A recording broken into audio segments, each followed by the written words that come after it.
दो मुस्लिम देशों ने इजराइल को दी खुली धमकी। अमेरिका भी डर से कांपा, छोटा पैकेट बड़ा धमाका। इजराइल फिलिस्तीन जंग के बीच ईरान ने दिखा दिया अपना पावर, तो इस देश ने भरी हुंकार। फिलिस्तीन को तबाह करने के चक्कर में खुद बर्बादी की तरफ बढ़ रहा है इजराइल। इन दो देशों ने ऐसा क्या कर दिया जिससे डरा हुआ है अमेरिका। ईरान की ड्रोन की रेंज बढ़ती जा रही है और अब इसकी जद में पश्चिम एशिया में वो इलाके आ रहे हैं जहां अमेरिका के अड्डे हैं। वो इस ड्रोन को लेकर काफी बौखलाए हुए हैं। आखिर इस ड्रोन में ऐसा क्या है जिसकी वजह से इजराइल और अमेरिका दोनों की हालत खराब है। ईरान एक ड्रोन पावर है, दुनिया ये बहुत अच्छी तरह से समझ चुकी है। ईरान से युद्ध करना आसान नहीं है। पश्चिम एशिया में ईरान ने अपने ड्रोन पावर की बदौलत अपना दबदबा कायम किया है। इसका खौफ इजराइल तक नजर आता है। ईरान की ऐसी ड्रोन पावर को काउंटर अटैक करने के लिए इजराइल लगातार अपने आयरन डोम को अपग्रेड करने पर मजबूर हो गया है। मौजिद 10 ही नहीं, ईरान अपनी ड्रोन इंडस्ट्री को लेकर बहुत ज्यादा आक्रामक हो चुका है। ईरान जानता है कि जब तक उसकी ड्रोन और मिसाइल पावर मजबूत है, ये बात मायने नहीं रखती कि किसकी कमजोर एयरफोर्स अमेरिका और इजराइल के खिलाफ कैसे काम करेगी। मोजीर 10 ईरान के मोजीर 6 का नया वर्जन है। अब इसमें पुराने वर्जन के मुकाबले 2 गुना पावर है। अमेरिका का ये भी इल्जाम है कि ईरान मोजीर 6 ड्रोन विमान रूस को सप्लाई कर चुका है। 2 देश 2 परेड 100 मिसाइल और ड्रोन जैसे घातक हथियार, लेकिन टारगेट एक। ईरान की ताकत दुनिया में बहुत अच्छी है। अब आप यमन की पावर देखिए। ये वो देश है जिसने 9 साल से गृह युद्ध झेला है।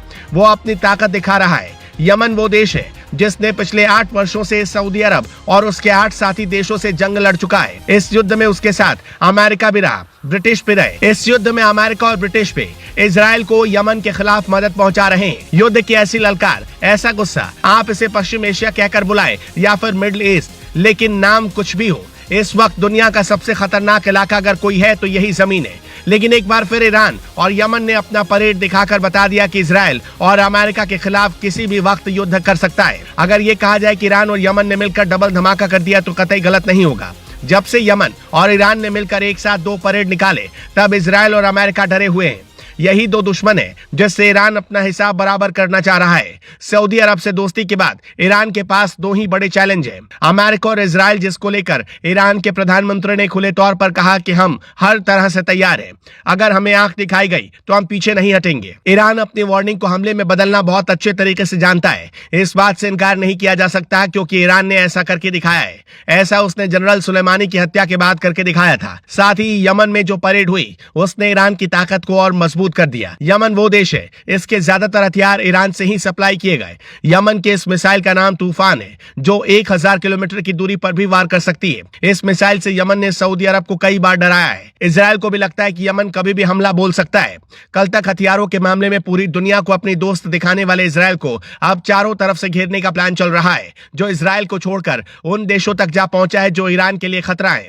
सऊदी के साथ ईरान और यमन की दोस्ती इजराइल और अमेरिका के लिए बहुत बड़ा खतरा बन रहा है, क्योंकि ये दोनों देश सऊदी अरब के खिलाफ ईरान को अपना सबसे बड़ा मोर्चा बनाना चाहते थे। पश्चिम एशिया में आए कूटनीतिक बदलाव ने पिक्चर बड़ी कर दी। यमन और सऊदी अरब के बीच युद्ध खत्म हो चुका है। अब यमन सीधे इजराइल को टक्कर देना चाहता है। यमन एक छोटा देश है, गरीब देश है, लेकिन उसने सऊदी अरब के सामने हथियार नहीं डाले। इसकी वजह ईरान से मिलने वाली मदद रही है।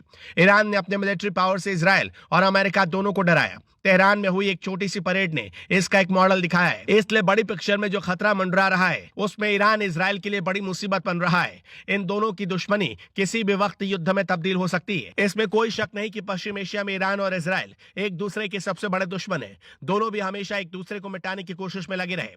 मौजूदा समय में जारी युद्ध के बीच अगर ईरान ने इजराइल पर अटैक किया तो दुनिया के नक्शे से इजराइल के खात्मे का संयोग दिखाई दे रहा है, क्योंकि ईरान सबसे ताकतवर देश बनकर उभरा है।